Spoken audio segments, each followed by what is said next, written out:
All right. Good morning, everyone. We are now live, and I should say good morning, Arundel County. Before we begin, we want to actually have Roger Massey, our secretary, take roll call for today. We do have some votes that are coming up.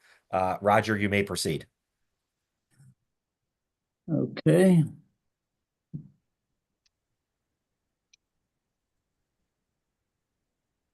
All right, this meeting or this roll call is for the Anne Arundel County Delegation meeting, January 31st at 8:30. It's a roll call.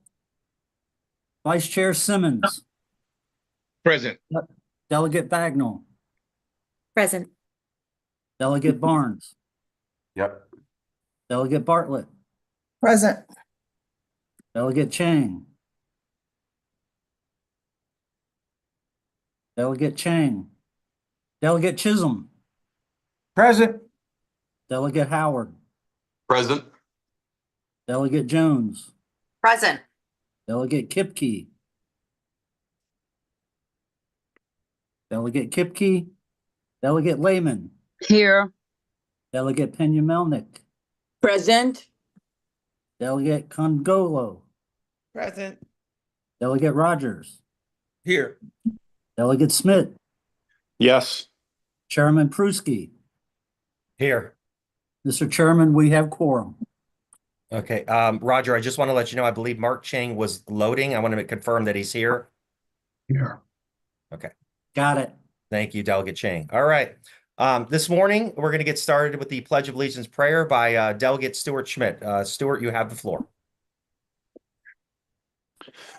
Thank you. Thank you, Chair. We can all rise. Pledge allegiance to the flag of the United States of America and to the republic for which it stands, one nation, under God, indivisible, with liberty and justice for all. Amen. Amen.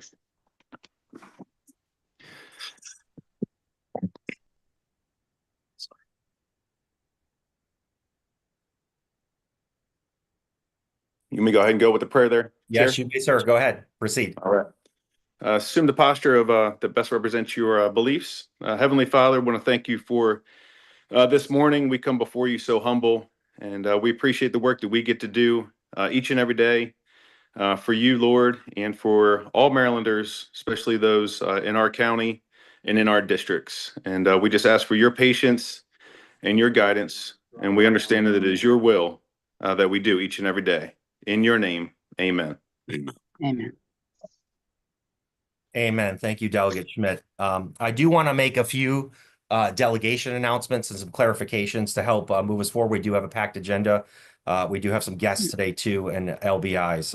And I also want to highlight that the Prince George's delegation also may need to leave at a certain point. But let me just start with the first one. After discussing with our Secretary, Roger Massey, this is a reminder. If you have any local bills that you're asking for delegation support, please meet with him as soon as possible. In particular, alcohol-related bills, because the Alcohol Committee on February 17th will be asking for bills, and they usually are asking for a letter of support. So again, just please keep that in mind. Please meet with Roger as soon as possible. Second, if you have an amendment related to a bill and delegation, I would ask for a courtesy for Roger and the rest of us. Try and get it in within 24 hours. That way, Matt Carpenter and others are aware to review it. To have that, I know today we're going to proceed, but that moving forward, we want to make sure that's the case. Also, this is an Anne Arundel County House hearing. We certainly welcome our senators, and as a courtesy, they want to ask questions, other things, but this is an Anne Arundel County House meeting. This is not a joint hearing. We clarified that with council, want to make sure people are clear on that, and we welcome everybody here because we are one Anne Arundel. We want to work together, and I know questions may arrive. And last but not least, this is just a personal announcement for those of you that don't know. We had an incident at Meade High School. We also had the plane crash and the helicopter crash in DC. For those of you that don't know, Anne Arundel County first responders did respond to both of those incidents, obviously, and support. So we want to keep them and all the victims and anyone in our thoughts and prayers. Certainly, these are tragic situations, and we want to make sure we recognize our first responders for doing their job, but also to keep our prayers and thoughts for everyone involved in those incidents. And thank you. We're going to move forward, and we have some votes on bills. The way this works, just as far as the process, is we had hearings, first hearings on the bill initially. today. We will obviously vote or take any amendments. And then we also have some hearings today on bills for the first time. So we will begin. I will go in order per the agenda that was sent out to you by Roger. And the first bill is HB 409. What I'll do is read the title and a quick summary, and then we'll take any motions in regards to the bill. So HB 409 is Anne Arundel County Board of License Commissioners, part-time Deputy Chief Inspector compensation. Just a quick summary, this bill increases the salary of the part-time Deputy Chief Inspector employed by the Board of License Commissioners for Anne Arundel County from $9,000 to $18,000. Are there Move any? favorable. Thank you. Any second? Second. Okay, any discussion on this bill? I'm going to give just a second here to see if there are any hands. Okay, Mr. Secretary, can you take the roll call? We have a proper motion that's properly moved and seconded to move this bill forward. This is HB 409. Delegation, January 31st, 2025. This vote is for Anne Arundel County Bill, Board of License Commissioners, part-time Deputy Chief Inspector compensation. Vice Chair Simmons, Yes. Delegate Bagnall, Yes. Delegate Barnes, Yes. Delegate Bartlett, Yes. Delegate Chang, Yes. Delegate Chisholm, No. Delegate Howard, No. Delegate Jones, Yes. Delegate Kipke, No. Delegate Lehman, Yes. Delegate Pena Melnick, Yes. Delegate Canogolo, Pangolo, no. Ngolo, thank you. No. Delegate Rogers,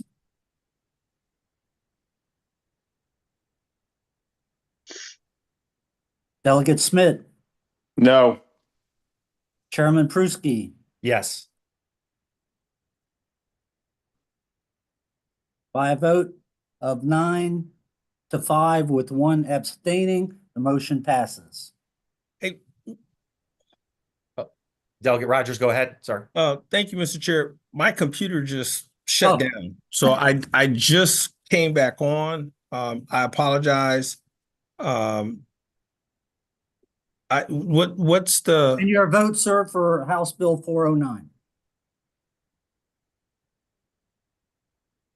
what was the, yeah, so was there any The discussion? part-time Deputy Chief Inspector, there was no questions. Okay, so I'll vote for. Then the vote will be 10-4, 5 against. The motion passes 10-5. Thank you. All right. Thank you, Mr. Secretary. And then we have HB 410. HB 410 is Anne Arundel County Board of License Commissioners Chief Inspector compensation. This is an increase to the minimum and maximum salaries employed by the Board of Commissioners. This moves to for NR 15 with a range. I do have an amendment from Delegate Chisholm, so I want to give him the floor. And also Delegate Chisholm, if you like your amendment, I think we can also show it on the screen. I'll let you explain. So I'm going to turn the floor over to Delegate Chisholm. Thank you, Mr. Chair, and I apologize to the delegation that the amendment didn't come over till late yesterday.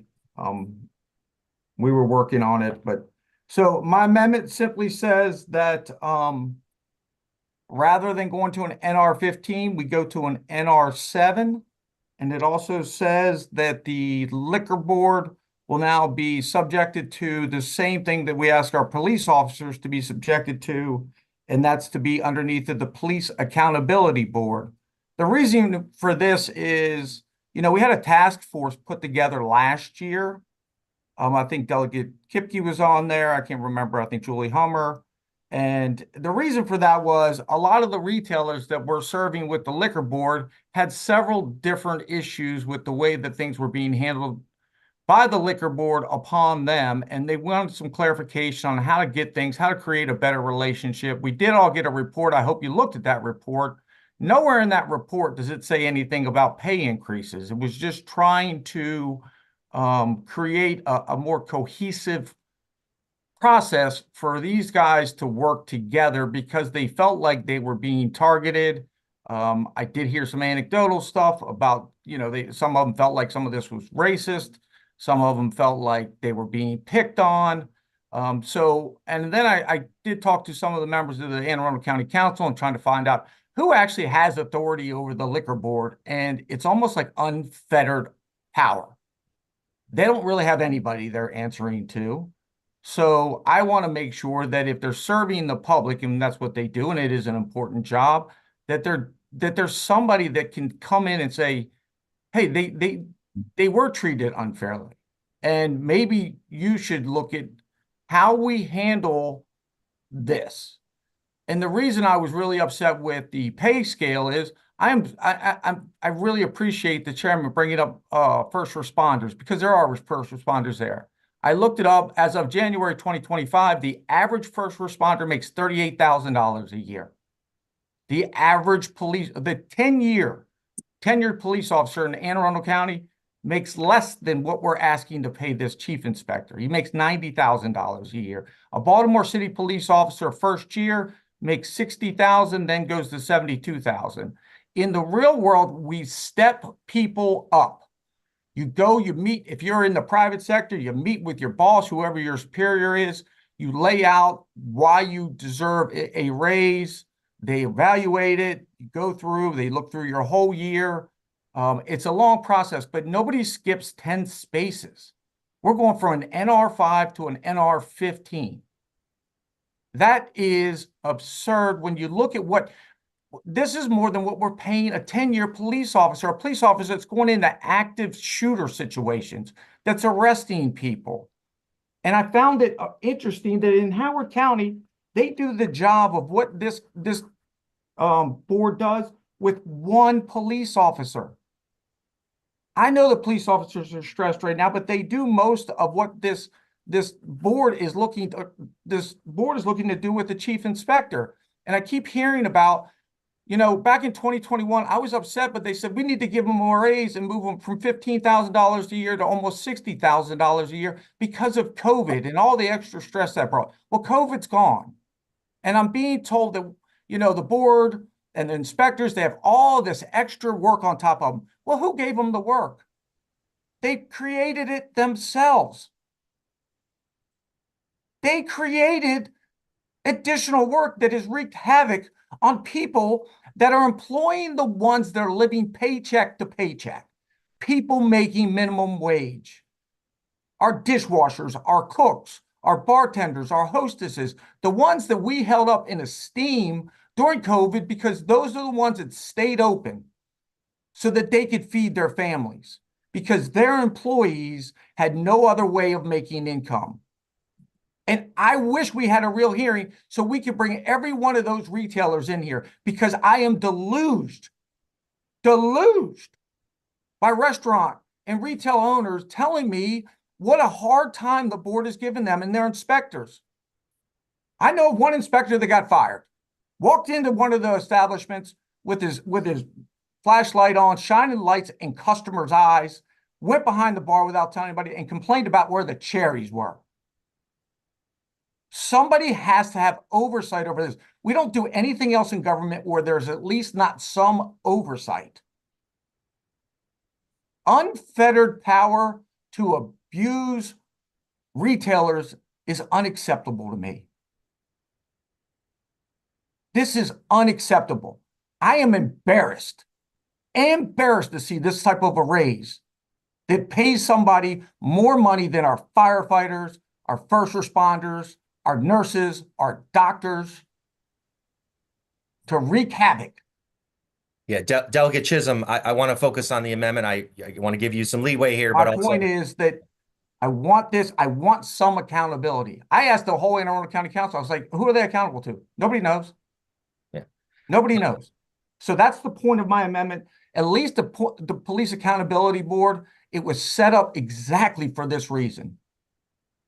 I can go back and look at all the arguments. This is why they wanted it set up, because they didn't want somebody to have unlimited power over the people they're supposed to be serving.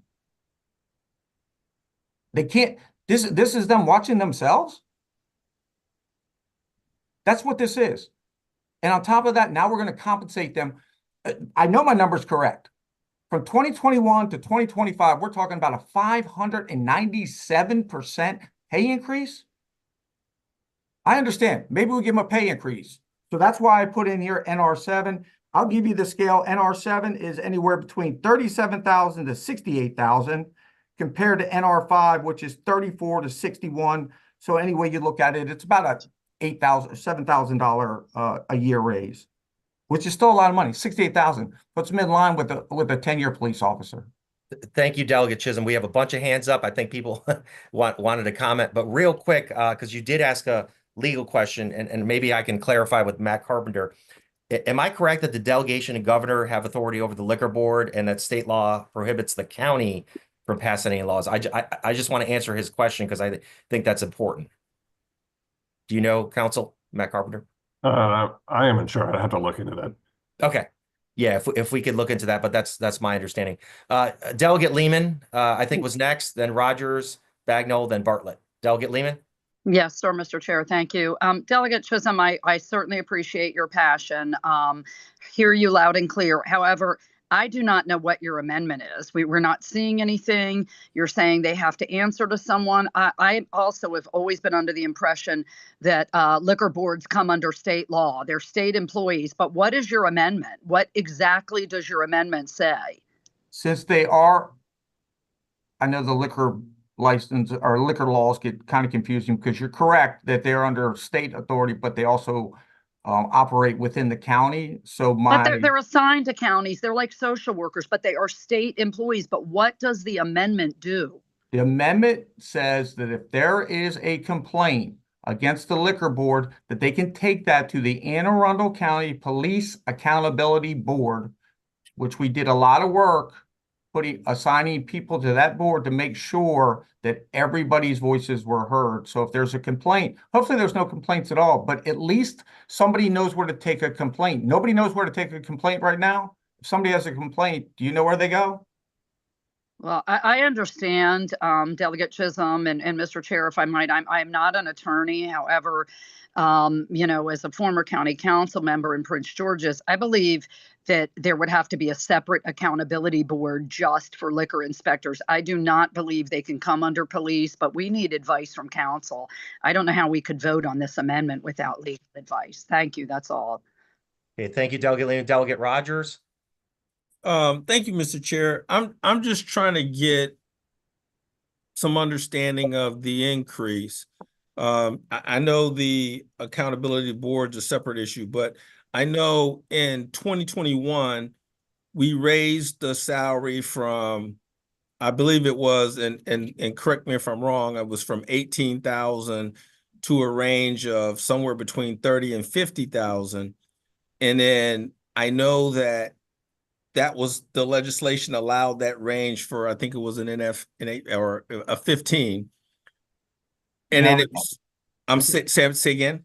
I'm sorry, just to correct, to make sure we're on the same, we moved it to an NR5, which is a range between 34,290 and 61,598. So that position right now, if we did nothing, can still pay 61,598. Okay, and so, but the range went from the 18,000, I think it went to like 50,000, even though the range was 30,000 to 64,000. And so it went to, nearly the top of the scale. And so I'm just trying to figure out if we're trying to raise it now from the what was in the initial bill from 50,000 to 103,000. I'm just trying to figure out how we justify that range, if that's correct. Thank you, Delegate Rogers. We do have some other delegates, and then I'm going to have the Anne Arundel Liquor Board respond because we seem like we're talking about them, but not allowing them to respond. So hold on, Chief Ford, 1 second. So let's go to Delegate Bartlett. You're next, and then Delegate Bagnall, and then Delegate Howard. Thank you, Mr. Chair, and thank you, Delegate Chisholm, for the amendment. Point of order, Mr. Chair. There are a few rules that we're overlooking, and perhaps our council can advise us. One, has the amendment been distributed to the body? That's my first question. In writing. I'll let the Secretary and Delegate Chisholm speak to that. The amendment was sent to the delegation last night electronically. Okay. And with that said, could we put the amendment on the screen so those of us who did not see the amendment at least could see the amendment? We are going to try to do that right now. Okay, thank you. My next question, after we review this, I wanted to ask, and I suppose can you go down just a little bit? Where it goes into, okay, there's the Police Accountability Board. My question is, and I guess this is for council, given the fact that the amendment was drafted, does this in any way fly in the face of the single subject rule, in the sense that we were talking about accountability and now we're talking about, not accountability, we were talking about pay increase, and now we're hopping over to the Accountability Board? So the single subject rule is generally interpreted very broadly because this still has to do with the activities of the Board of License Commissioners. I believe it would still fall within the rule. Okay, and then the last question I have, Mr. Chair, and thank you for your indulgence, is I cannot vote on something. I do not feel comfortable voting on something of this magnitude that we got last night. On the compensation part is one thing, which I would feel comfortable voting on. The Police Accountability Board, given the work that we did as a body on the Police Accountability Board, I think that requires a little bit more thought and discussion. And I know that there is an outstanding question with respect to the current accountability that the Liquor Board has. That's a statement. My last question is, are individuals allowed to attend any of the Liquor Board hearings? Are they public? Why don't we allow Jim Ford to respond to that? Or someone from the Liquor Board? Yep, I can also, the answer is yes, the hearings are public. I can also defer to Edward Aronson and the chairman who are with us as well. But yes, those hearings are public. They're held the second Tuesday of 11 months out of the year, sometimes more often, depending on how busy the docket is. Right. And is public comment allowed? Yeah, yes. Okay, so we have some level of accountability that has been confirmed, and that is the public. Public is allowed to weigh in and to speak to issues with respect to the Liquor Board, but I still remain steadfast that I would like some type of clarification with respect to the state employee discussion that we had, and whether or not we envisioned in creating the Police Accountability Board the Liquor Board as part of the law enforcement that was included in that. Thank you. Thank you, Delegate Bartlett. Let's keep moving. And folks, I just want to remind everyone, we do have several other bills and the superintendent waiting to present. I appreciate this is a good discussion. Delegate Bagnall. Thank you, Mr. Chair. And thank you to the amendment sponsor. I just want to make a request that we're being conscientious of not maligning any of our professionals in Anne Arundel County as we're having this discussion. I know that we all feel very strongly about supporting our law enforcement and so supporting our fire service, and we've done a lot in this county to ensure that we were getting their pay up to better standards than in the past. But I do want to caution us on maligning any of our professions without a more robust process. But I did want to ask if the Liquor Board could walk us through their current complaints process so that we can understand what that does look like. Hey, I'm gonna let Chief Ford answer that. He is the chief and he handles all complaints that come in. And they are registered here at the administration before they're turned over to him. Chief Ford. Thank you, Mr. Chairman. Thank you, Delegate Bagnall. Our complaints come in any number of ways, just as they would to any law enforcement agency. It could be from a member of the public with a complaint. Oftentimes it's other licensees. who see that there's a licensee doing something that I would consider an unfair business practice, giving them an unfair advantage. One of the things we like to focus on is making sure that it's not just about compliance, right? It's about making sure that there's a fair playing field for all of our licensees. But the complaints come in, we determine whether or not it's something that's actionable or not. They always get put into our database. As of the last couple of years since we've had the database, we're trying to be better at logging and capturing data on as much as we can. We're a little bit behind the curve vis-a-vis other departments in the county, but we're getting up to speed on that stuff. So we should have more data at our fingertips as time goes on. But if there's something that's actionable, I like to look, I want compliance, right? So if that means I can get compliance by issuing a warning, I'm going to give a warning.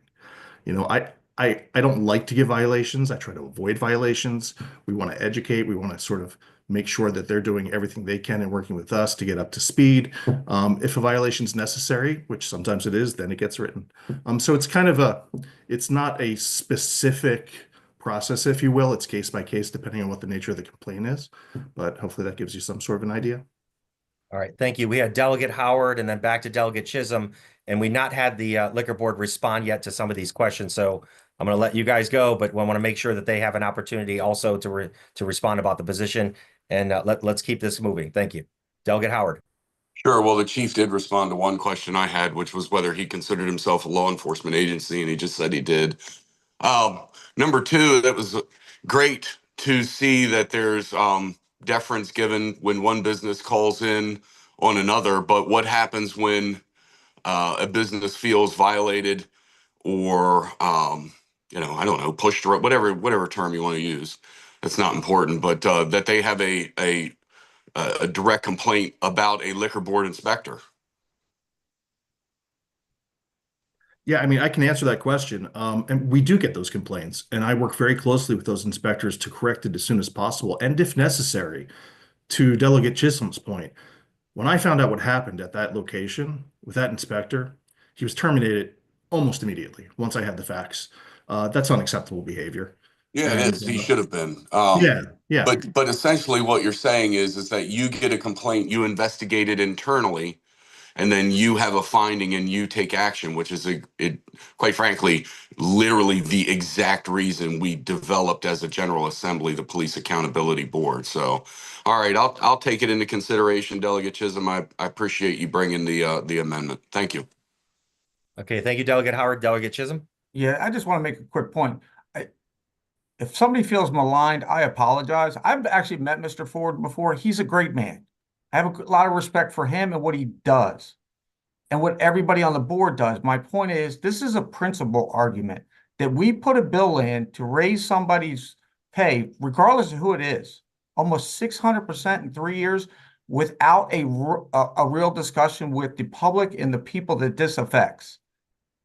That is what I'm talking about, not about any single person. I think I know everybody on the board, and I know Mr. Ford. I've met some of the inspectors. I'm not maligning anybody. I have deep respect for all of them. I know they care deeply about what they do. But when we're sitting here in the state looking at a $3 billion deficit, and then saying on the other hand, well, we're going to raise somebody's pay almost threefold,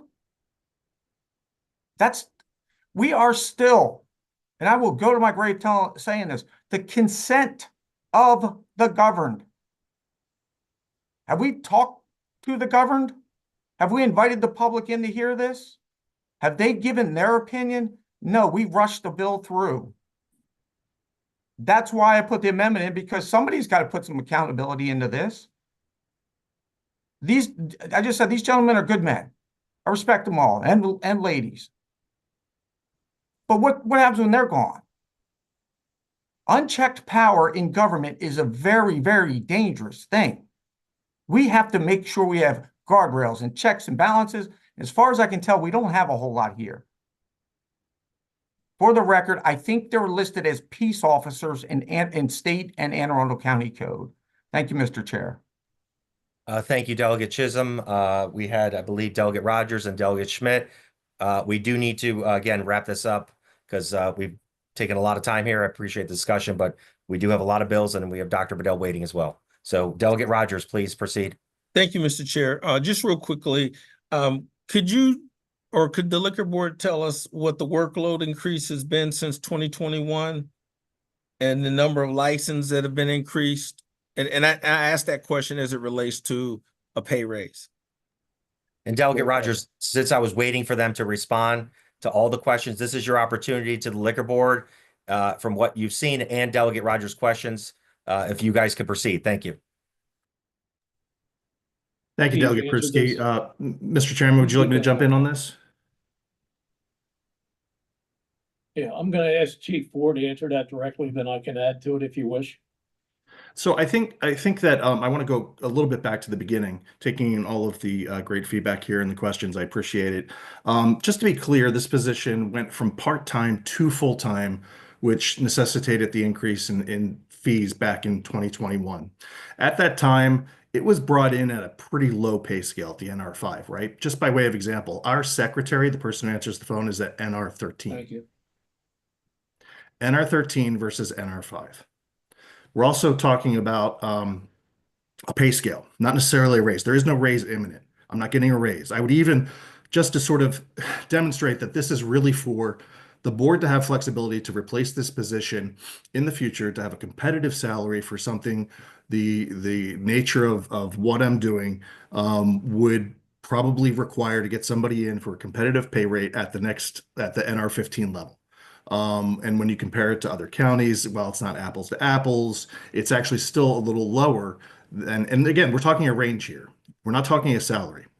And I can't emphasize that enough. There's not a raise on the table, right? This is for the future for the board. And I would be personally willing to take a pay freeze, as a matter of fact, for several years up to the delegation, if that's something you're open to, just to demonstrate this is not about me. This is about aligning this role within the liquor board and the counties in a way that makes sense. That's pretty much it. So Delegate Rogers, the workload has increased. The number of licenses has only gone up by, I think, about a dozen. Eddie, you can confirm that over those years. But because this is a full-time position, we've taken advantage of that, right? We're looking at all of the different ways that we can look into things that weren't dealt with in the past, not because anybody was incompetent or not doing the job, just because there was no full-time chief. So now we're able to look into things that we weren't before. And that's a quick summary. Mr. Chairman, Eddie, do you have anything to add? Yes, very quickly, talking about accountability, Delegate Chisholm, the chief and those inspectors, they are held accountable to the Board of License Commissioners. If there are any actions, which include the actions of that one particular inspector that you're talking about, and we were all appalled at his activity. It wasn't exactly the way you said, but it was pretty close. We felt that action needed to be taken, but that action was actually recommended by the chief to the board, and we agreed after we heard and saw.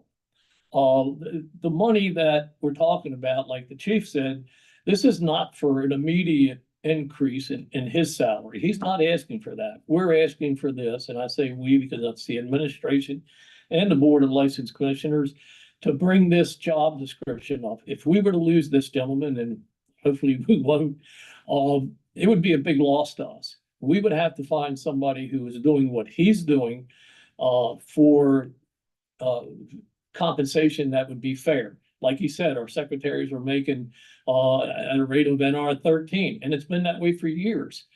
I accepted without any rejection at all or any opposition what you and the other delegates and in the Senate, agreed to give me, because it wasn't about money to me. As I believe it's not about money to Chief Ford, and I think that needs to be taken into consideration. But we do need to consider his replacement, whether it be in a short term or a long term or whatever. And we have the money. It's not that we're asking for an increase. We are not asking for an increase. We have the money. It's in the budget. We just want the legislature's approval for it. Thank you. Thank you, Delegate Pena-Melnick, and then we need to kind of move on with some motions here. Thank you. Thank you. So just to clarify, it went from a part-time to a full-time job, correct? Yes, so that is correct. It was 5 hours a week, and that chief at that time was supervising the same 19 in possession positions on 5 hours, and that was impossible to do. Okay, and then in addition to that, the jurisdictions, surrounding jurisdictions that we're competing with, they're much higher than we are? In the chief's position, I believe Chief Ford did, and by the way, a lot of this was sent in writing to the delegation, all the delegate members as well as the Senate. But yes, a lot of it, the compensation is there, but it's in different scales. Some of them have full-time chiefs who are also law enforcement officers. But anyway, Chief, if you want to add very quickly, anything? Just briefly, it's really, really different in each county because the state gives each county broad authority to kind of do their own thing with their boards, and then they structure them however they see fit. So unfortunately, it's not total apples to apples, but from what I was able to find, certainly in the biggest counties neighboring us, their chiefs' pay range is well into the low six figures. Okay, and it's a range here, correct? Yes, that is correct. Yes, that Okay. is correct. It is a range.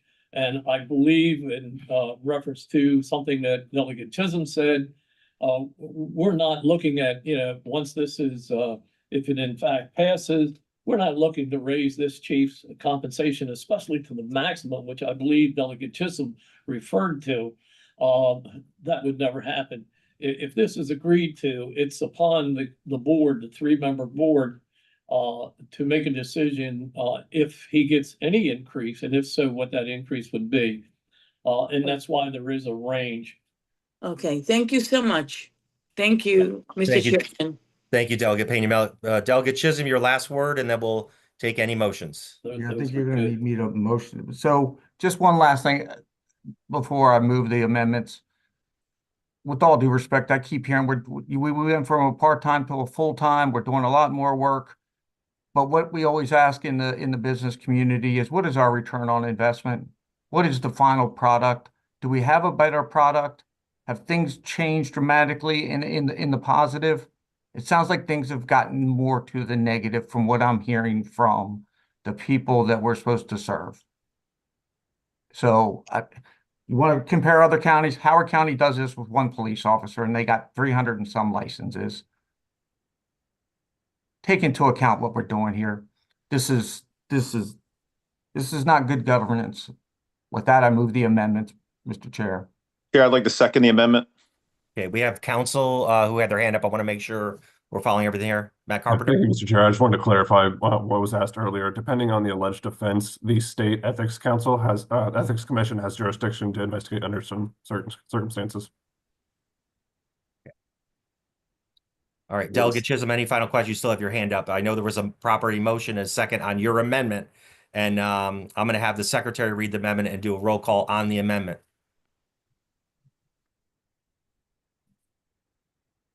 Okay, this vote will be on amendment to House Bill 410 from the delegation on 31st January 2025.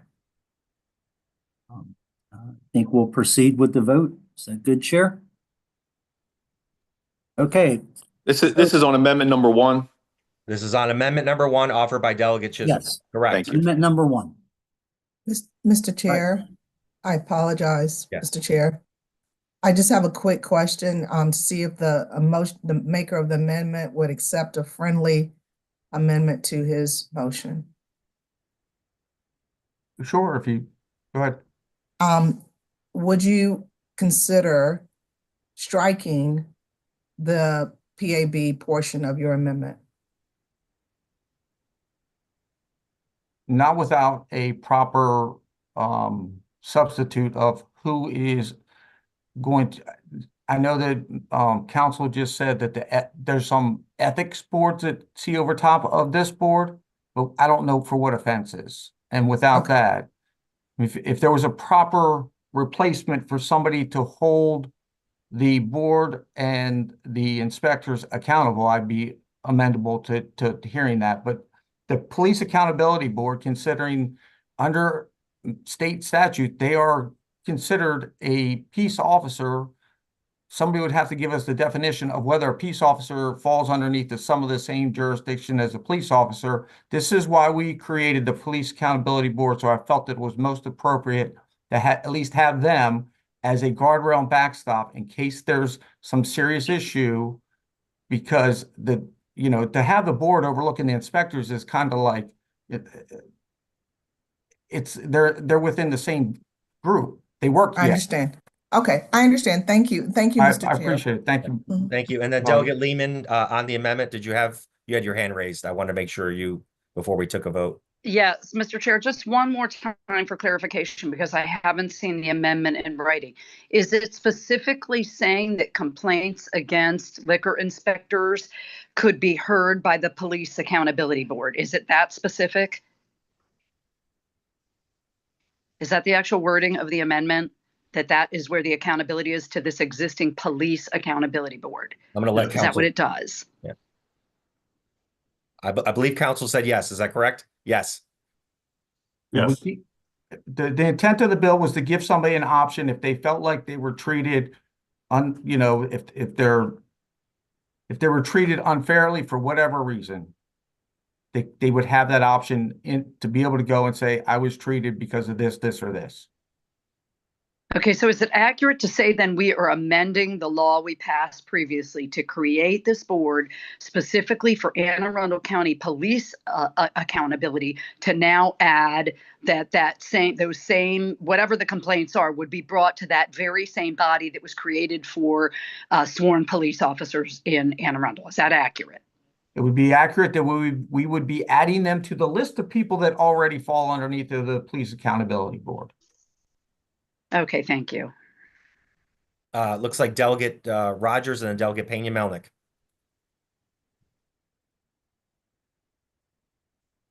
Delegate Rogers, you're on mute. Thank you, Mr. Chair. I know there's been a lot of discussion and a lot of questions, and I know some people haven't had a chance to really look at it. I was going to ask, would it be appropriate to maybe move the bill to subcommittee for further discussion so that we can answer everyone's questions, everyone could study this whole police accountability thing? I know some people haven't even had a chance to look at it, so it's just a question and a thought if maybe the sponsor of the amendment would be willing to do that if the delegation was decided to do so. I like it.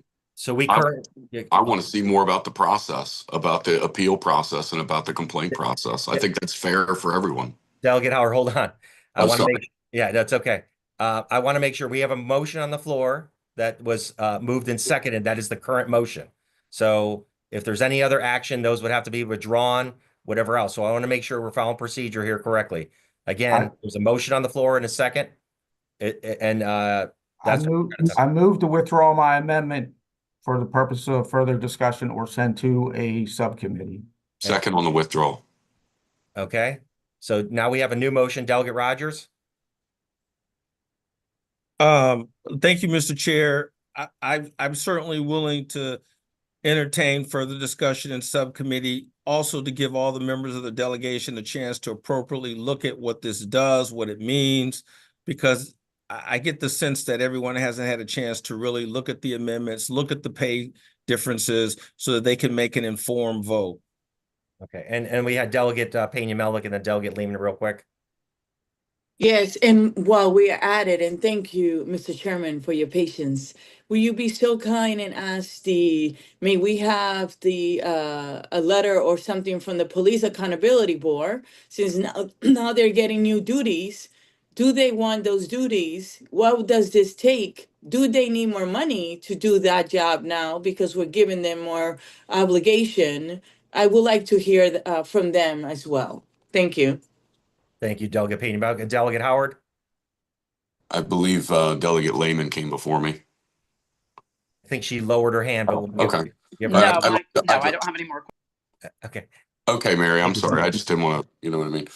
Move to recommit the bill to subcommittee. Okay. I believe Delegate Rogers made that. So do you want to make that a second, Delegate I'll Howard? second that. Okay. And what we're going to do, I don't think we need a roll call for this. No. There is a motion and second on the floor to move this bill to the Alcohol Subcommittee for Anne Arundel County. Are there any further questions? Okay. If you would unmute when I say all those in favor, say aye. Aye. Aye. Aye. Aye. Any opposition? Okay, that motion carries. Bill HB 410 has been moved back to the Alcohol Subcommittee. Thank you again for everybody's patience. Let's continue to move forward. Now we're moving on to HB 99, Anne Arundel County Class A and D licenses, population ratio quota. This establishes a population ratio quota for certain licenses, Class A, off-sale, Class D, off-sale licenses in Anne Arundel, specific to a certain official map used to identify tax districts for that quota. And this prohibits election commissioners from Anne Arundel County from approving the transfer of certain alcohol beverage licenses under certain circumstances. It is my understanding that we have an amendment from Delegate Howard that was discussed in Alcohol Subcommittee, and if the sponsor wanted to say anything as well. Thank you, Mr. Chair. I'm perfectly fine with the amendment. I would ask the sponsor of the amendment to, or Mr. Chair, you can read the amendment, but I think the amendment was approved by the Alcohol Subcommittee, and I don't have any other questions about it. Okay, I believe Delegate Howard is the sponsor on the amendment, if we want to put it up on the screen.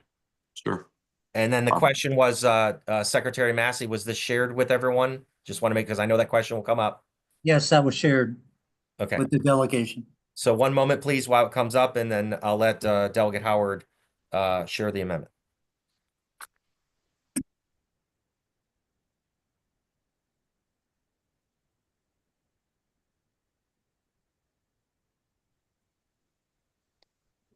Are you putting it up? Okay. Yeah, one moment. Yeah, no problem. We can start talking and then I'll pull it up while they're talking. Yeah, if you all can start discussing, we're. Okay, Sure. Delegate Howard, it will come up, you just proceed, No and then problem. finally show up on the screen. You Yeah, may no proceed. problem. No problem.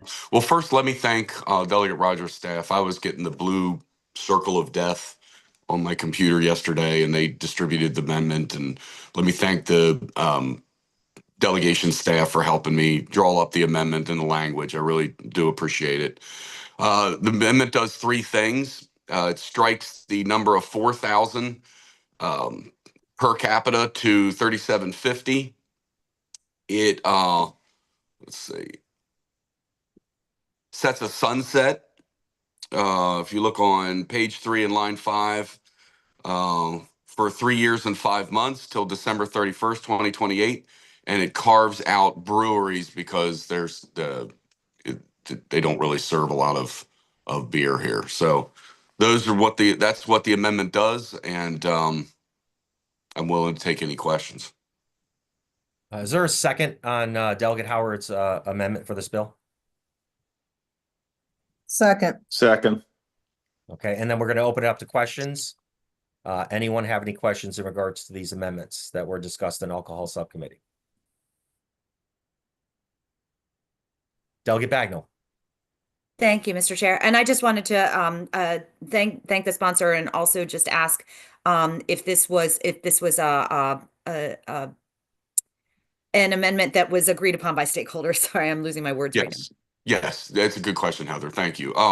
Yes, so the it's very early and I haven't had coffee yet. Yes, all the stakeholders agree. I talked to Steve Wise, and all the stakeholders as far as the retail, package stores, breweries, the sponsor of the bill.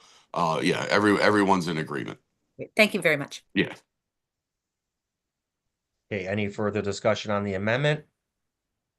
All right, we have a amendment that's properly moved and seconded. This amendment number 1 to Bill HB 99. Mr. Secretary, could you please call the roll on the amendment? This vote on 31 January 2025 is for Amendment 1 for Bill Anne Arundel County Class A and Class D licenses, population ratio quota. Proceed with the vote. Vice Chair Simmons. Yes. Delegate Bagnall. Yes. Delegate Barnes. Yes. Delegate Bartlett. On the amendment, yes. Delegate Chang. Yes. Delegate Chisholm. Yes. Delegate Howard. Yes. Delegate Jones. Yes. Delegate Kipke. Yes. Delegate Lehman. Yes. Delegate Pena Melnick. Yes. Delegate Congolo. Yes. Delegate Rogers, Yes. Delegate Smith, Yes. Chairman Pruski. Yes. By a vote of 15-0, the amendment to House Bill 099 passes. Thank you, colleagues. Move the bill as amended. Second. We have a motion on the floor to move the bill as amended. Probably move it second. Any discussion? This is HB 99. Mr. Secretary, please call the roll. This vote by the delegation will be on House Bill 99, Anne Arundel County, Class A and Class D licenses, population ratio quota with amendment number 1. Vice Chair Simmons, Yes. Delegate Bagnall, Yes. Delegate Barnes, Yes. Delegate Bartlett, Yes. Delegate Chang, Yes. Delegate Chisholm, Yes. Delegate Howard, Yes. Delegate Jones, Yes. Delegate Kipke, Yes. Delegate Lehman, Yes. Delegate Pena Melnick, Yes. Delegate Congolo, Yes. Delegate Rogers, Yes. Delegate Smith, Schmidt, yes. Chairman Pruski. Yes. By a vote of 15-0 by the delegation, House Bill 099 with amendment number 1 passes. Thank you, Mr. Secretary. Let's keep rolling. This is the last vote for today. This is HB 515, Anne Arundel County Alcohol Beverages Veterans Organizations. Give me 1 second here while I pull the summary. So this bill authorizes certain holder of a Class C beer and wine liquor license in Anne Arundel County to convert the license to a veterans organization's license. It reduces fees from $400 to $300 for Class C, authorizes the Board of License Commissioners for Anne Arundel County to provide application administrative fee discounts to certain licensed and applicants, and authorizes a C veterans organization license to operate on Sunday without a Sunday license. I'll leave it open to the sponsor to discuss this bill or any motions. Thank you, Mr. Chair. I think you did a good job of laying it out. I would only add that this bill is cross-filed in the Senate with Senate Simon Air. All the stakeholders involved were in consensus with this bill to include the liquor board. And so with that, I'd like to move the bill. Second. Okay, we have a bill that's been properly moved and seconded. Any further discussion? Mr. Secretary, once again, this is HB 515. Could you please take the roll? This vote by the delegation is for House Bill 515, Anne Arundel County Alcoholic Beverages Licenses, Veterans Organizations. Vice Chair Simmons, Yes. Delegate Bagnall, Yes. Delegate Barnes, Yes. Delegate Bartlett, Yes. Delegate Chang, Yes. Delegate Chisholm, Yes. Delegate Howard, Yes. Delegate Jones, Yes. Delegate Kipke, Yes. Delegate Lehman, Yes. Delegate Pena Melnick, Yes. Delegate Congolo, Yes. Delegate Rogers, Yes. Delegate Smith, Yes. Chair Pruski. Yes. By a vote of 15-0 in the delegation, House Bill 515 passes. Thank you, Mr. Secretary. And now we move into bills that are for their first hearing this week. This is a reminder, first hearing, bills can be moved to subcommittee. If there's no questions, they move on to next week to voting. So let's continue on. This is HB 447, Anne Arundel County Property Tax Credit, Habitat for Humanity, Chesapeake Incorporated. I'll turn it over to the sponsor to discuss. Thank you, Mr. Chair. For the record, this is Delegate Brian Chisholm here to present House Bill 447. House Bill 447 is essentially just a cleanup bill. It's making sure that the property tax credit stays intact for Habitat for Humanity. They had a name change. This is cross-filed with Senator Simonaire over in the Senate. It's been I know that the county executive saw it and approved it. I don't know if we've got a letter of support, but it's just essentially because Habitat for Humanity changed their name to Habitat for Humanity of the Chesapeake Incorporated. We want to make sure that they can continue to get that tax credit for all the good work they do. With that, I guess I can take some questions. Thank you, Delegate Chisholm. We're going to look and see if anyone has any questions in regard to the first public hearing on HB 447. Any hands raised? Okay, seeing none, that will move forward to next week since we see no for voting. Let's continue on to HB 469, Anne Arundel County, Annapolis and Anne Arundel County Conference and Visitors Bureau. Again, HB 469, I'll turn it over to the sponsor, and we do have one witness signed up to testify, but I'll turn it over to the sponsor first. Thank you, Mr. Chair. House Bill 469 was cross-filed with Senator Simon Ayer.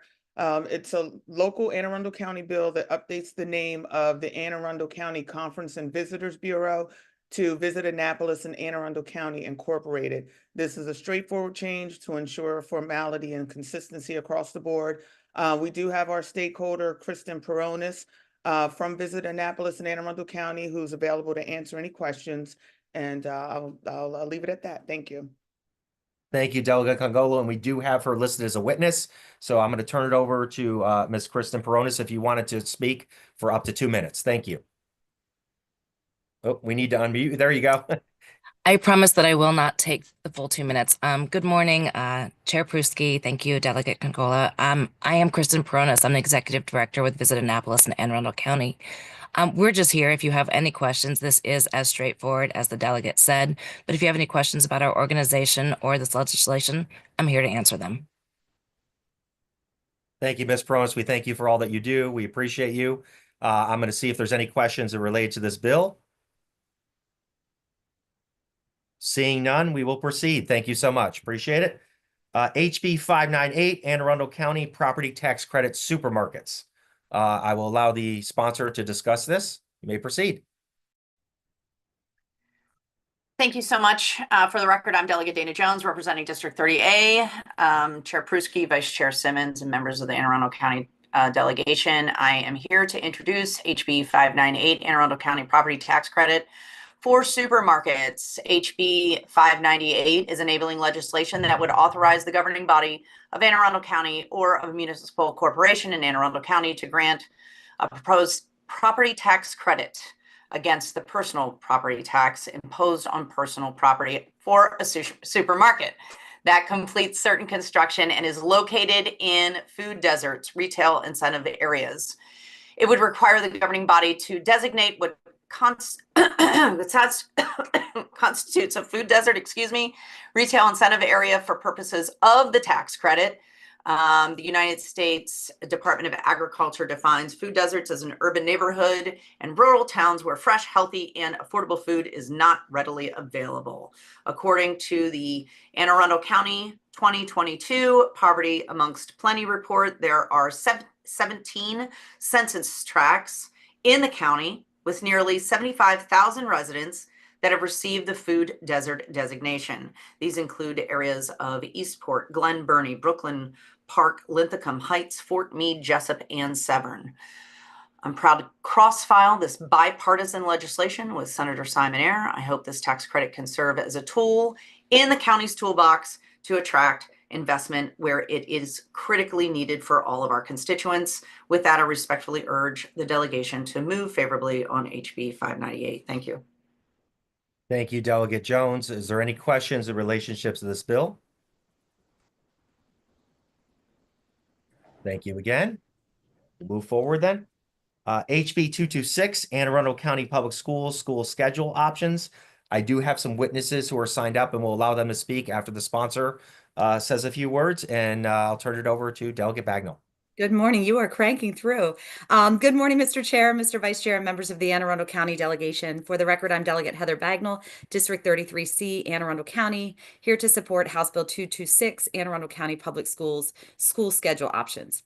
House Bill 226 is enabling legislation which allows Anne Arundel County Public Schools, at the behest of the board, to conduct a condensed school year model which allows greater flexibility in school scheduling if they meet the 1,080-hour requirement without having to meet the 180-day requirement. As this delegation is aware, Anne Arundel County has been looking at school schedule innovations for a number of years. We passed the Healthy Start Times, which, though we continue to see some growing pains, we are also beginning to see the benefits in our educational outcomes. Last year, the Ways and Means Committee considered a much more comprehensive schedules pilot, which ultimately the committee did not choose to move forward, but the work which was begun continued throughout the interim. The county created a work group which has considered a number of potential innovative models from year-round schools to trimesters. Now, HB 226 is none of these because through that work, we know that we're not quite ready for that level of transformation. So this bill is not a monumental change. It's a small ask for flexibility. Under current law, schools are required to be open 180 actual school days with a minimum of 1,080 school hours each year. While Anne Arundel County Public Schools meets the instructional time requirement, they currently implement a number of early dismissal days to meet the school day requirement. Early dismissal days, especially end of year, early dismissal days often have a higher rate of absenteeism. Often the curriculum is completed, so the teachers have expressed that educational outcomes are not necessarily improved with these days. Parents have also expressed difficulty planning travel and daycare around these early dismissal days. So as Anne Arundel County continues to navigate challenges with transportation childcare, this flexibility just allows the school system to maximize instructional time while still meeting the needs of working parents. Now, at my request, Anne Arundel County Public Schools has also issued a letter of intent to negotiate in good faith should the Ways and Means Committee elect to move forward with the legislation. And I did present this bill before Ways and Means on Wednesday and confirmed that I would be presenting to the delegation today and requesting that the bill go to our education subcommittee so that all stakeholders will have an opportunity to weigh in on the bill before the delegation votes. There is no opposition to the bill, and you'll see from the fiscal note, this is enabling legislation, there's also no fiscal impact. With that, I will ask for a favorable report on House Bill 226 to offer some flexibility to our schools, and I will turn it over to my panel. Thank you, Delegate Bagnall. And what we'll do is I have several folks that listed as the panel, and we'll go through one of them at a time. We also have some witnesses that wanted to testify on the bill. And hold your motion to move it to committee yet, because I want to get through the panel first. We have our superintendent, Dr. Bedell. I'm going to give him an opportunity if he wanted to speak on HB 226. Dr. Bedell, good to see you, and wanted to see if you wanted to speak. Yeah, thank you. Good morning, Chair Pruski, Vice Chair Simmons, and members of the Anne Arundel County delegation. Everything that you heard from Delegate Bagnall really sums up what we're trying to do. I think it's important for me to articulate that the ultimate goal of what we're trying to do is to really have an increased focus on instruction. These early dismissal days, I think in some cases, tend to wreak havoc on families. And what we've seen in our attendance rate data, we've seen up to a 17% drop on these early dismissal days because families are struggling to try to figure out what they're going to do from a daycare standpoint. And some people just opt out completely of being in school on that day. So I want to try to eliminate the parental inconvenience of these early dismissals. I also want to be able to hone in on being able to provide much more meaningful professional development for our educators, because we know even on these shortened days, I'm not certain that we're able to really cover the bandwidth of what needs to be covered. And I think that gives us opportunities. And what's important, this is our third year bringing this legislation to you all.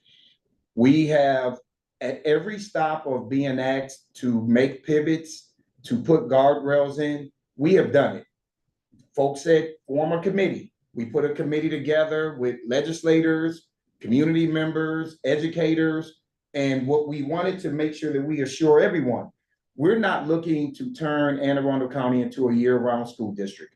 This is this same model is similar to a model that we operated in Kansas City, and we did not have year-round school. It just gave us the flexibility to have our days whole and to then be able to make sure we can offer the meaningful instruction. So there is no design, there is no ulterior plan of Anne Arundel County trying to get this through and then do something different. And those are the conversations that we've had with a number of elected officials. This is really about becoming a much more efficient school district and much more responsive to the needs of our students academically, but the needs of our family. So with that, I do respectfully request a favorable delegation report on House Bill 226. Thank you, Dr. Bedell. Next we had as a witness, Mr. Robert Silkworth. I'm not sure if he's here or not. Mr. Mhm. Silkworth? He's in the room with us, Delegate Pruski. Oh, okay. Yeah. Mr. Silkworth? Good morning, Chair Pruski, Vice Chair Simmons, and members of the Anne Arundel House delegation. My name is Robert Silkworth, and I have the pleasure and the honor of serving as President of the Board of Education of Anne Arundel County. I am here on behalf of the board in strong support of House Bill 226. As you heard from Dr. Bedell, this legislation creates a narrowly tailored exemption to the state law requirements for public schools to be open to allow the board to adopt a school calendar that best meets the needs of AACPS students, employees, and families alike. This fall, I had the opportunity to participate in the innovative school scheduling work group alongside delegates Bagnell, Bartlett, and Simmons, as well as numerous other stakeholders. We were tasked with evaluating the current school calendar, as well as considering alternative school scheduling models for further evaluation. The work group's discussions were incredibly insightful and productive. And one thing was incredibly clear. Early dismissal days were a universal source of frustration for many of the reasons Dr. Bedell shared with you. Accordingly, the work group recommended the reduction of early dismissal days included in the school calendar as soon as possible. House Bill 226 simply seeks to implement the work group's recommendations. The board seeks to implement a school calendar that provides consistent and quality education for students while also easing pressures on and promoting a more balanced schedule for educators. And we are committed to collaborating with key stakeholders, including students, families, employees, and employee bargaining units to create a school calendar that works better for all so that all AACPS students can belong, grow, and succeed. So I thank you for this opportunity to speak in support of House Bill 226, and I respectfully request a favorable delegation report. Thank you so much. Thank you, Mr. Silkworth. Ms. Grace Wilson is next as a witness. I'm just here to answer any questions. I believe Dr. Riddell and Mr. Silkworth did an excellent job of summarizing the legislation. Thank you. Thank you. Thank you all. Okay, and then we have Christine Corona from TAC as a representative to speak for 2 minutes. Thank you. You may begin. All right, good morning. My name is Christina Corona. I'm the president of TAC, the Teachers Association of Anne Arundel County. Thanks for this opportunity to provide input on HB 226, the school schedule bill. We are certainly open to exploring ways that school calendars can be reimagined to benefit both students and educators. We're willing to support this bill with amendments. We appreciate that ACPS included our union in their innovative scheduling work group, as well as provide us with a letter of intent, making it clear that educators are one of the stakeholders who will be consulted on calendar changes. They've also agreed to our proposal for a 4-year sunset provision. Our hope with this legislation is that by reducing the number of school days, we can add more self-directed work time for educators to address the workload issues that are driving people out of the profession. We want to see 3 additional amendments. First, our school system's hourly employees and contracted staff, such as school nurses, would be negatively impacted by fewer school days. We believe it's imperative that this legislation include an amendment that all school system staff are held financially harmless by any reduction to the required number of school days that result from this legislation. Second, we don't have a clear vision as to what the school system plans to do by eliminating the 12 early dismissal days. Currently, 4 days are for professional development, while 8 provide educators with grading time at the end of each marking period. The stress and burnout of our educators will only increase if we lose these 8 opportunities for self-directed work. In fact, we need even more time. ACPS's letter of intent does say that easing pressures on educators is part of their goal, but we want to see legislative language that requires them to bargain with us so we can negotiate to ensure that the resulting non-instructional workdays help improve educator working conditions. And our third point, we want to see a narrow provision to allow us to bargain on the placement within the calendar of the workdays that will result from this legislation. We want these 2 points for bargaining explicitly stated in the bill because the calendar itself is an illegal subject to bargaining. As a result, once this bill is passed, there's a potential for disagreements as to what can and can't be bargained. Thank you. I'm happy to take any questions. Thank you. That is all the witnesses that signed up. Is there any discussion from the panelists or witnesses that came forward? Okay, Delegate Bagnall, if you wanted to proceed with your original motion or discuss anything? I think Delegate Bartlett had her hand up. Oh, I did not see that. Delegate Bartlett, my apologies. Go ahead. No problem, Mr. Chair. Quickly, I just wanted to know, Delegate Bagnall, have you considered any of these motions? Have you all had a chance, I'm sorry, these amendments, and have you had a chance to digest them and get an opinion on them? We have had an opportunity to hear them. We have not had an opportunity to consider them, although I was encouraged to see that Superintendent Bedell's head was nodding throughout the hearing. But that is actually why I was asking that that I was going to move the bill to subcommittee to make sure that all stakeholders had an opportunity to amend. And I did convey that message to the Ways and Means Committee as well. Okay, That I I understand. knew there were Thank you. outstanding questions that needed to be answered. Thank you, Delia, and thank you, Mr. Chair. Thank you, Delegate Bartlett. I'm sorry, I didn't see your hand there. I'm still getting used to Zoom. All right. Is there any other folks? I want to give some wait time here, just like the teacher that I am, the 5 seconds. That's funny. All right. I don't see any other hand raised or unmute. Delegate Bagnall, you may proceed.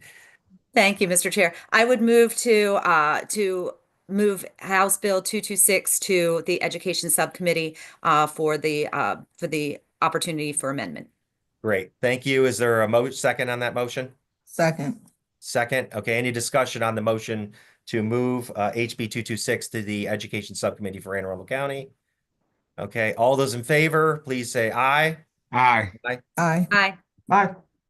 Aye. Any opposed?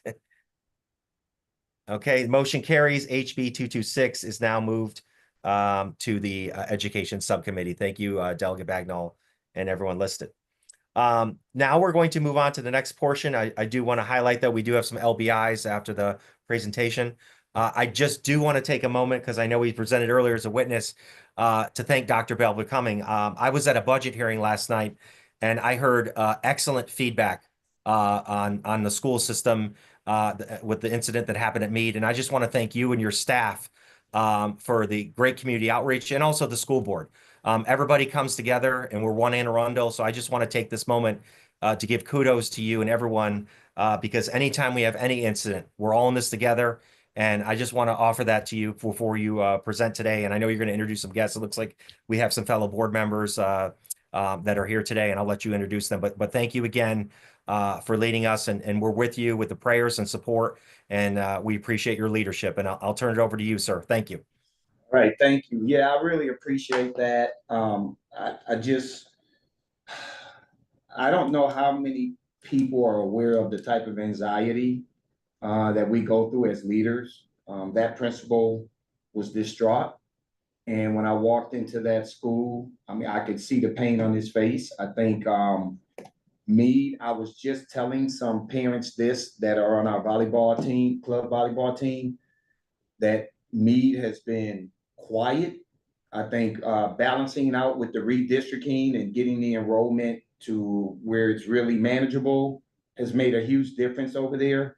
And I remember coming to the school, and the first thing the principal said to me was being distraught about what he had experienced. But number two, all of the hard work that's been done over there, just because of this one incident, everybody's going to view Meade in a very deficit lens, from a deficit mindset. And I just assured him that we just have to work together as a community. I've lived through these kind of experiences in Kansas City. We just saw that there was a shooting at Antioch High School in Nashville, Tennessee, a community I used to live in. And we got to figure out a way to work with everybody around how we utilize conflict resolution, how we operate with tolerance. And I just think in many cases, some of our kids have become desensitized to violence because it's around them. Even with the Antioch shooting, there wasn't a whole bunch of press coverage on that Antioch shooting. And so people are becoming desensitized to this stuff. And what it does, it takes a toll on the leaders that have to navigate it. it takes a toll on the educators who are afraid that if I come to school, there's not certainty and assurances, and there is no 100% proof model out here to stop this. The model has to be the community coming together to say this kind of stuff cannot happen in our community under our watch. That's the reason why we had launched #BePresent, because the more adult eyes you have in these schools, the more safer I think our schools will be. And so it's really an ask of mine to boost mentoring, but to also boost presence in our schools. The schools don't belong to the superintendent. They don't belong to the school board. They don't belong to the educators in there. The schools belong to the community. We all come and go. The constant is the community. So thank you for opening that up and allowing me to get that off my chest. Now, I don't know if we have other board members virtually listening in, but I can't tell. But anyhow, I just want to say hi to all of them. And in this room, you know, we have our chief of staff, Michael Dickerson, Grace Wilson is in here. And then, of course, you've already heard from Mr. Silkworth. So I have a few minutes to give you all a quick update on where we are as a school district. So I'm going to run through this because I want to open it up for questions. We launched our strategic plan on July 1, Belong, Grow, Succeed. And we're very proud that we're moving along with addressing some of the goals that are articulated in that strategic plan. On November 18th, we conducted a board workshop on our strategic plan scorecard, because what we want to do is to ensure that what we say we're going to do, are we doing it? Are we moving the needle? And does the community have an opportunity to see and track that progress? So we've created a strategic plan data dashboard that is associated with our scorecard. And our goal is, as we go through these deep data dives, we do our annual updates to the school board and the community, you all will have a clear idea of how your school district is performing. And I will tell you, not everything's going to be pretty. That's just the way that it is. And so our goal is to make sure that we don't just try to manipulate data in a way that makes it look like everything's great, because then you all won't know how to help us. When it's time for us to ask for the resources, at least you will have the truth around where we are. And that's something that I've done in my career. Enrollment is up nearly 700 students. That is huge. Most school districts are declining in enrollment. In fact, the enrollment is 2.5% lower this year, according to the Ed Week study that came out, in public schools across the country. So for us to be in a situation where we're increasing in enrollment says a lot about the confidence that I think people have in what's happening in our school district. But with that enrollment increasing, it also means that we have to balance our schools. So we already went through phase 1 of redistricting, and I'm really proud to sit here and tell you phase 1 went relatively smooth. We are rolling this school year, and I think the redistricting and the balancing has made a huge difference. We have to go through phase 2 now, and on tomorrow, the options will be up on our website, on the redistricting website, on the district's portal, for people to see what those options look like as we begin to balance the southern part of the county, right? Want to make sure I got that right. So that will let us, will help us to make sure that we're utilizing the seats that we have, rather than trying to ask for additions or more portables or asking people to do new builds when we haven't balanced the school system. And so that's a good problem to have. It's not a fun one to go through. Trust me, people are not going to be happy, but it's what we have to do. I also want to share this with you all, because this is important. Wallet Hub recently came out with a study on the top states to be educated in the United States. Maryland is ranked number 3. And I know we can look at some of these test scores. I can speak to these test scores. I have a lot of questions about our state assessment system, because I feel like there are some things that conflict when I look at some of the national norm data compared to what's happening with some of the MCAPs. I think there's a lot of dialogue that needs to happen around reliability and validity of where our kids truly are. And so I'll talk to you all about that in a little bit. But I will say, we did move to this school start time And the board made that decision before I got here. Dr. Tobin and I presented at a conference that occurred out in Baltimore County, a national conference on early school start times. I am pleased to tell you the data is showing that this is working. I'll just use sports alone. We won 11 sports fall championship, 11 state titles in fall sports. That's more than what I've won in the 6 years I was in Kansas City in just one season. So that tells me that it's working. But then when you start to look at data, our data, Baltimore region, we were #1 in the Baltimore region in both math and reading on the MCAPs last year. In terms of our growth, we were ranked #3 and #4 in the state based on that same data on how fast our kids are moving. And keep in mind, everybody, we just implemented a new math curriculum, Reveal. We're in year 2 of that. We're only going to get better. We just implemented our new core knowledge language arts curriculum for science reading, and it is a hit. It is taking off. Our kids are going to be prepared to compete at a very high level. And I have to really commend the educators in this school district that have bought into these changes, because without them buying in, none of this progress is possible. Advanced placement. Oh, I'm sorry. 92% of our kids have a 3-star rating or better. That's 9% higher than the state.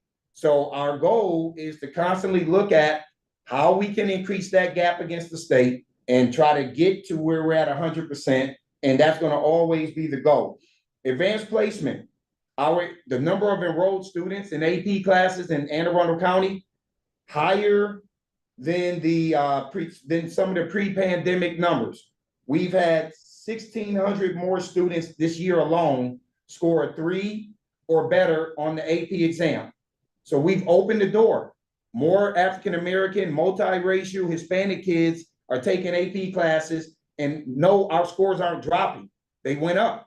We're actually at 64% of our kids scoring a 3 or better, and our average district score is a 3.03.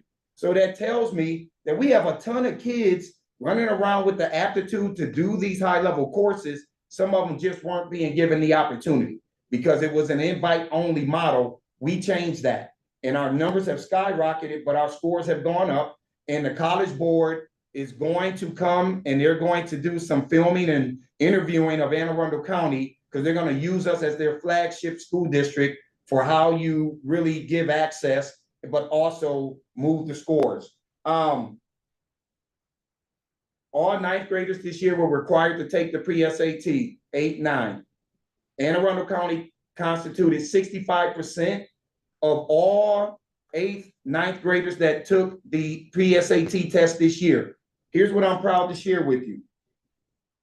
AACPS had a higher mean score in both math and reading on the pre-SAT for our 9th graders than state public schools combined and the US and US territories. So you say, well, how? Explain that a little bit more. Well, here's the deal. These 9th graders were 8th graders last year. And this is something I want you all as elected officials to think about. These are the same 8th graders where we can't even get 10% of them to pass the state MCAP math assessment. I don't know, it's 7, it's somewhere in that range. It's really low. They took this pre-SAT in October of this year. So there's not much that they have learned by this point in their 9th grade year. How is it that these kids can come into the 9th grade and they're outperforming the national average in pre-SAT math as a 9th grader, but our scores on our criteria reference assessment is telling us a different story? I just think it's something that we all have to unpack. I plan on sharing this data with the state superintendent because I just need some understanding of what's happening here. And it's not like we just chose a select group of kids. Nearly 90% of our kids took the pre-SAT 9th grade assessment. And so we've identified 45% of those kids are ready to take an AP class when they enroll in the 10th grade. And we also know that we have just a strong cohort of students that are getting ready to move on. This is going to help us increase national merit scholars, more scholarship money. This is going to increase more college opportunities for kids. Some of my ninth graders have already started receiving letters.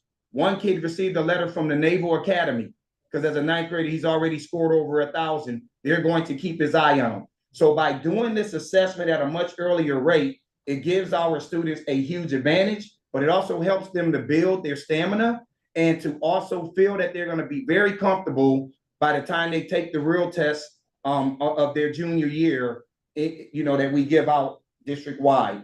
And then the final thing that I have to offer to you all is I am committed to working with our bargaining units. I think Christina's on this call. I think we're both shocked at how well we get along on a number of items that we both tend to agree with. She and I are going to meet and we're going to have lunch to talk about a combined budget hearing. So I just want you all to know, like, we've struck some harmony in this school district, working together to try to make sure that we can take care of our employees, who then will take care of the kids. And if we have healthy kids graduating out of this school district who are globally competitive, that bodes well for Anne Arundel future's economy. So I just want to leave you with that update and just open it up for any questions. Thank you, Dr. Bedell. That was excellent to give us an idea of what's happening in the school system, and we appreciate the partnership. I know we're encouraging conversations too with our delegates in the school board. It's all about one Anne Arundel, and I tell folks the more that we can work together, we're on the same sheet of music. We're going to do some great things, and we appreciate you. I did want to recognize, because I know that looks like board member Don Polium and board member Gloria Dent joined us. So thank you for being here. I just want to make sure they were recognized, and thank you, Mr. Silkworth, too. I know I said you earlier, but I just want to make sure you're there. But thank you, Dr. Bell. Looks like we do have some questions. I'll open it up to Delegate Bagnell first. I think Delegate Schmidt was before me, Mr. Chair. Oh, Delegate Schmidt, you take the lead. Thank you, Chair, and thank you, previous Chair. Appreciate you obliging. Dr. Bedell, you're not passionate about this at all, my friend. I love your energy. I love your excitement. Is there a way to get maybe some reporting for each school district on where some of those numbers stand, so that maybe each of our districts can take a look at some of that? Yeah, we could do that. We could do that because I think our goal was to do that for each of the respective school board members. So we'll work with the team on that. That won't be a problem. And I always welcome, as you know, go ahead. No, I'm saying that way you all can have an idea of how the kids are performing in these respective districts and clusters here in the school district. Yeah, and I appreciate that. And I know you and I talked previously this week about Fort Meade. If there's anything we can do to build some confidence back in that community, getting into the school, maybe sitting down with some students, we're all for it. So just please let us know what we can do to help some of those students and those parents understand that we're here to support them. That sounds like a plan. Thank you. You're welcome. Delegate Bagnell, then Delegate Rogers. Thank you, Mr. Chair. And I just wanted to take this opportunity to say thank you to all of our partners, and also for uplifting arts education. I heard references to harmony. I heard references to sheet music. I had the opportunity to guest conduct this past winter at the winter concert at Severna Park Middle School, and I strongly encourage all of my fellow electeds to take advantage of that. So thank you so much for all the work that you do, and for constantly uplifting the value of arts education and arts integration in our schools. Delegate, I had an opportunity 2 days ago to start my day off at Davidsonville Elementary, where we were making mugs, and the teacher asked me, how do you think you're doing? I said, what I can assure you is this mug looks a lot better than the one I did when I was in the 5th grade. So I could tell you, like, I'm in these classrooms, I'm in schools, I'm engaging, and just, again, phenomenal teachers with just a number of the electives and fine arts programs that we have in this school district. It really is a premier district in those spaces. Thank you, Delegate Rogers, and then Delegate Congolo. Hey, thank you, Mr. Chair, and Dr. Bedell. Certainly want to commend you on the Be Presence efforts. As a matter of fact, I ran into one of your staff members, principals this morning, and reminded him of the Be Present program and how, some of the great things going on at Meade and how we have the ability to go in and provide that assistance. And to Delegate Schmidt's point, they have some wonderful mentoring programs there at Meade High School that happen every day of the week, and certainly have the opportunity to get over there and help Chris with the program, Pastor Chris, with some of the stuff that he's doing over there. So just want to shout out you with that Be Present initiative, and thank Principal Durr for the great work that he's doing over at Meade High School. Thank you. Yes, sir. Delegate Congola. Thank you, Mr. Chair, and thank you, Dr. Bedell. As always, you certainly have the passion and commitment to serving all students, so we definitely appreciate you. I have the privilege of being in Severna Park High. My son is a Severna Park High student, and obviously most of us moved to this area because Severna Park has some of the best schools in the county. However, I know that we had a drop in our star rating. So I was wondering if you have any insight into why Severna Park High School isn't performing at the level that it was in previous years. Yeah, I just think it's my understanding that calculations change at the state level, and based on what I'm being told, it is almost virtually impossible to have a number of high schools that are 5-star in this state because of the change in the calculations. What I can do is get Jason Dykstra to really provide you a much more comprehensive summary of specifically why. I mean, I have a data packet here that it's a whole bunch of stuff, and it would take me quite a while to give you that in detail. I mean, the detailed responses on specifically what particular metrics cause Severna Park to have a drop. But I'll get that information to you, and so that way you'll have the full understanding. Okay, thank you so much. And my second question is that you said that our enrollment has increased here in Anne Arundel County as compared to across the country. So do you have any data on the demographics of the students that are being enrolled? I do. I think what you're what's happening in our school district, our ELL population has increased and actually has been the fastest growing population over the last 10 to 12 years. Our special education population has increased. And then our free and reduced lunch population has increased. The school district is now at about 45% free and reduced lunch school district.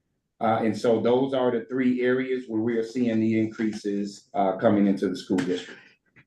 Right. And as you laid out that data, what I think about are the resources that are going to go into providing, I guess serving, these populations. So it has been taken into account in the budget request that the board will ultimately approve, and that will go to the county executive. So everything that we put in our budget is based on what data is telling us we need to focus on. And so that budget does call for increases in special education support, increases with ELL support. Those are 2 of the main areas. In early interventions, that is the other area, because we realize that if we can intervene at a much earlier phase, by the time these kids hit the 3rd grade, they should be able to access their grade level standards and then be able to access a much more rigorous curriculum, which is part of what we're trying to build out in this county for our students also. Okay, thank you. You're welcome. Thank you. And we have Vice Chair Simmons, and then Delegate Schmidt, and then we do have 3 LBIs that we still have to hear, but Vice Chair Simmons. Thank you, Mr. Chair, and thank you, Dr. Bedell. Just wanted to come on and just tell you what a great job you and your staff is doing to really make an impact here in Anne Arundel County Schools. We're committed as a delegation to serving the constituents and making sure that we're working with our school district. I just want to talk a little bit about North County. as you know, an underserved population here in Northern Anne Arundel County. So I want to make sure that we continue to champion and raise alarm to what's taking place in that space. I've had great conversation with Mr. Sipworth in reference to Glen Burnie High School, and I'll be on a visit there today to look at what more we can do from a state perspective, as well as North County High School and the surrounding schools in that area. I've been working closely with your board member, Vice Chair Gloria Dent, and I really appreciate all the hard work that she is doing to speak truth to power when it comes to what we need to do to encourage our families and our students in these school zones. So I would just ask that we continue to make sure that we not only stand up these community schools, that we really work hard to bring the wraparound services need to make them successful. So I ask you to continue to make us here in the General Assembly your direct partners when it comes to education in Anne Arundel County. And thank you for all your hard work. Delegate Simmons, yeah, you're spot on. I can tell you community schools have performed wonderfully over the last couple of years. The resources are doing what they were intended to do. I think it's important for everybody on the delegation to just let me note this piece. Our goal is we want all of our kids to be at that 100 proficiency rate, right? Whether we ever get there, the goal should always be, how do we continue to move towards 100% of our kids being there? And so we know that there are significant gaps that exist, right? When you start to racialize, when you start to then look at income and all of those kind of things, the data tells you that there's gaps. What I'm proud of in Anne Arundel County is when I got here, people were saying, well, all you're going to do is lower the top in order to close gaps. That's what people told me. And I said, no, I'm not going to do that. I didn't do that in Kansas City. I said, what I could tell you over the past 2 years, our overall numbers have increased for all students. But what you are seeing is the kids who are furthest behind, the ones that are getting these additional resources, you're seeing a gap close. Now, it's not closing at the rate that I needed to close, but it's closing. So we're moving the whole district, but we also know you have these additional resources to control for some of those variables that we talk about that are associated with ACEs. This is an opportunity to really capitalize on that money. And ultimately, we all will win. We don't have to have a system, an education system that's built on winners and losers. And I'm not with that, but I want people to know we're not going to lower the standards in order to say we close gaps. That's not happening under me. Everybody's moving. Thank you, Dr. Bedell. Looks like we have one more question. Delegate Schmidt. Yeah, why is it that since you got here, Dr. Bedell, the Kansas City Chiefs have been in the Super Bowl 3 straight years? Do we need to have a discussion about that? Listen, I'm trying to understand too, because I have not been invited to a single Super Bowl. I got to catch. And listen, I caught the first pass in the AFC Championship game in 22 after we got that full accreditation in Kansas City. And I thought I was going to the Super Bowl, and then Cincinnati beat them. So I guess that's it. Okay, well, we need to bring some titles here back to Maryland, okay? In all seriousness, it's my understanding that the northern part of the county and the western part of the county has grown at a 15% population reporting. Now, I'm not sure if that's from a consensus or school enrollment. Are we seeing other districts that are maybe losing some population, or is that northern migration with what you're going through with the redistricting, over 2024, 2025? Just looking for some numbers there to see if, have you added some, I know we did the redistricting with the opening of Severn Run, and that obviously changed how our population in the western and northern part was affected. I'm just wondering if that population increase with the ELL and some other things is what the trend that we're going to start to see, over the next coming years. Delegate Schmidt, I don't think we can speak to off the top of our heads why we're seeing the growth in the northern and western parts of the county, and we'll certainly get back to you on that as far as the student increases we're seeing there. I can tell you at the county level, I believe a lot of that is driven by the county zoning. My understanding is that the southern part of the county is much more heavily protected, and that just allows for growth in the northern and western part as far as development is concerned. But we'll get back to you on what other information we can provide on that. Excellent. Thank you all. On behalf of the Anne Arundel delegation, Dr. Bedell, school board members, all the stakeholders, thank you again. This was very informative. We appreciate you guys reaching out. And I think you kind of got a constant message that we're here to partner, and anything as legislation comes forward, let's continue to work together. We appreciate you all for being here today. All right, thank you all. Have a wonderful weekend. Thank you. Thank you. Thanks. Thank you. And as far as the delegation, we do have 3 LBIs that we're going to continue to hear. What we're doing is the process has been 2 minutes per LBI. The first group that we have is Chase Brexton. So do we have a representative from Chase Brexton?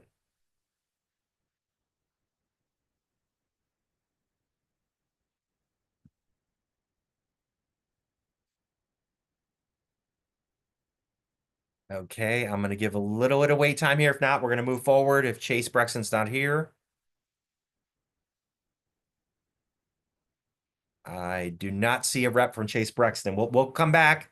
Let's move to the Deal Elks. Is there a representative from the Deal Elks here today? Good morning. Introduce yourself, ma'am, and then if you would, 2 I minutes. will. Thank you. Okay, good morning, and thank you for giving me the opportunity to speak on behalf of the Deal Elks. I'm Kara Miller. I'm the current exalted ruler. Established as a fraternal organization, we're designed to help the community. This year, we've given out $10,000 worth of grants. We filled Veterans Pantry in Glen Burnie with food and personal items. We've given a tricycle to a child at Tracy's Elementary who can't get around in order for her to feel more accepted in her school. We provided each 3rd grader in 3 elementary schools with dictionaries. We sponsor reading programs, summer camps for children. We work with the guidance counselors in the elementary, middle, and high schools in order to determine the best way to use our resources. We ran a backpack drive, fed 55 families for Thanksgiving, and provided Christmas to 18 South County families and 68 individuals. We wrapped over 650 gifts and gave $3,500 in grocery gift cards, all through the generous donations of our over 700 members. We're also a South County voting site. As you can see, we're an integral part of the community, and we're very proud of the work we do. The way we raise money is by hosting events at our lodge. And we're having difficulty running these events due to the condition of our antiquated restrooms and kitchen. The Deal Elks resides in the original Deal Elementary School building, which was built in 1961. According to the 1961 specifications, with 1961 children's restrooms. We can no longer put a Band-Aid on the wounds. We need to change the plumbing, move walls, widen doorways, and change fixtures. We also need to be ADA compliant. That being said, an investment in our lodge is an investment in our community. We are respectfully asking for $48,000 to move into phase 2 of our project. Thank you. Thank you, Ms. Miller. Appreciate you. Sorry for the Disney theme interruption there, but that's our timer. Are there any questions for the Deal Elks for Ms. Miller? Thank you for coming today. We appreciate you. Okay. Let's move forward. It looks like the next group we have is the Kiwanis Club Mayo. Do we have a representative from the Kiwanis Club of Mayo? Yes, thank you so much to the Anne Arundel County House delegation. And I also would like to thank Seth Howard, Delegate Howard, for teaching us that we could apply and testify to you all today. I am the president of our Commodore Mayo Kiwanis Club down here in Mayo. And we have a total membership of 32 people, which is quite small compared to the impressive Elks. We do have a huge community outreach, though. We have more than 5,000 annual hours for community involvement and youth and children's programs. Some of the programs that we support are the South River Youth Key Club, South River Athletics. We support all of our local churches and our faith-based organizations. We contribute to the Central Special Schools, Special Olympics, Scouts of America, and our list of our supported community efforts goes on and on. Financially, we are trying to increase what we can contribute to the community. Unfortunately, we have a huge burden and a benefit here to have this community clubhouse. So the Kiwanis Club does only have one community clubhouse in our entire district, and it was built in the 1970s from the people who founded the Kiwanis Club. So it's fallen apart. Our roof is no longer sustainable. We do not have the fundraising efforts to be able to purchase a new roof. Just like the Elks, our bathrooms are quite old. They are not ADA compliant, and our membership continues to grow in age. We have wheelchair-bound members. We have members in walkers, and it's very difficult for them to use the facilities. Not only speaking towards our members, we do have 4 major community events every year where we see a participation of about 100 to 150 members coming in for our St. Patrick's Day. Wheelchair-bound members. We have members in walkers. Can we mute? Somebody has their microphone on. I apologize, Miss Howard. Not only speaking. Oh, I think you got muted, Miss Howard. 1 second. We'll fix that. Apologies. It looks like the stage crew had a little incident there, but go ahead. May I just have 20 more seconds? Yes, I can wrap it up. I'd love to show anyone who'd like to come down and see our community clubhouse, where we are and what we need to do to make it more practical to support our community endeavors. Thank you all. Thank you again, Miss Howard. Sorry for that interruption. We're trying to get. Are there any questions? It looks like Delegate Howard had a question.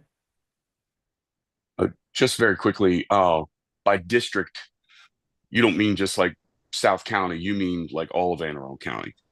Yes, that's correct. When I speak to the district, I'm speaking about the Kiwanis Club Capital Regional District. We are District 4, and that covers Anne Arundel County and Howard County. Cool, thank you. Welcome. Thank you. I don't see any other questions. Ms. Howard, thank you for presenting today. We appreciate you coming and reaching out. Thank you all. I do have, I'm going to go back to Chase Brexton. If we have a representative here, and I'll let you go, and I have 2 minutes. Thank you. Thank you very much. Sorry that I couldn't figure it out soon enough, but I'm back. Thank you. Patrick Much, president of Chase Brexton, and with me is Marlene Perry, director of operations from Chase Brexton, and Deb Gallagher, my assistant, who will drive so that I don't mess up the slides. So I wanted to take you through a very brief, within 2 minutes overview of Chase Brexton, Glen Burnie, and the project. So if Deb can pull that up, now's the challenge of doing that. And if not, I'll speak to it. I do not know how to grab the screen on Zoom.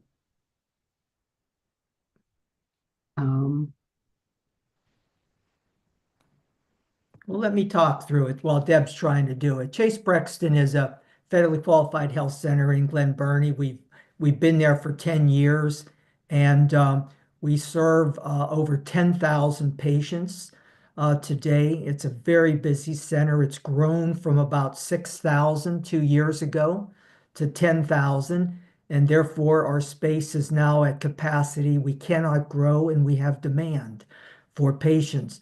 It's a significant resource front door for patients who are uninsured, who are on Medicaid and have barriers to healthcare. And so therefore, we really are the front door. So very important for us to continue to grow and be sustained. The project, the request that we have about a $500,000 project to expand for more primary care and behavioral health in that center. And we will be renovating some space, adding new space, being able to provide 2 new providers for medicine, 4 new providers for behavioral health, and continue to grow the number of patients we serve by about 20%. And so we really think it's a very valuable project and one to support, and we appreciate your consideration. Thank you, Mr. Much, and Ms. Gallagher, for you as well. I'm not sure if it was sent out to the delegation, but Roger Massey is on. And Roger, I don't know if you got the presentation, if you wanted to email it to everybody. Yeah, or... Yes, the presentations were emailed to the delegation. Okay, so the delegation does have access to that to see what's there. So Okay. Any questions for Chase Brexton from the delegates? Delegate Bagnell. Thank you very much, Mr. Chair. And just for the sake of the body, Mr. Much, can you just talk about what a federally qualified health center is and the services that you provide? Yeah, thank you so much. Great leading question. I should have mentioned it, but I was trying to stay within the 2 minutes. The federal government over 50 years ago created the concept of a federally qualified health center, the front door again, starting with primary care, so that disadvantaged patients, underserved patients, patients with barriers to health care could access this center. And in many ways, we are, you know, the replacement. If we aren't there, the patients are ending up in the emergency department, particularly if they have, you know, one of those, you know, either uninsured or Medicaid. It's often difficult to find providers. So we have this integration of service. You know, it's hard to follow Superintendent Bedell with his energy, but I sort of feel like I have the same for community health centers. We have this integration of services of primary care, behavioral health, dental services, social work. We provide LGBTQ care. So there's just so much we do under one roof, one-stop shopping that is so very convenient and helpful for our patients. And so I'm a big advocate for community health centers. Thank you for asking. Thank you very much. Thank you, Mr. Much, Ms. Gallagher, and the presentation. And any other questions for Chase Brexton? Okay, that is the end of today's Anne Arundel County delegation. Thank you again for your patience. I think we got through it. It was very long, but I do want to entertain any motion to close the meeting. Motion to adjourn. Second.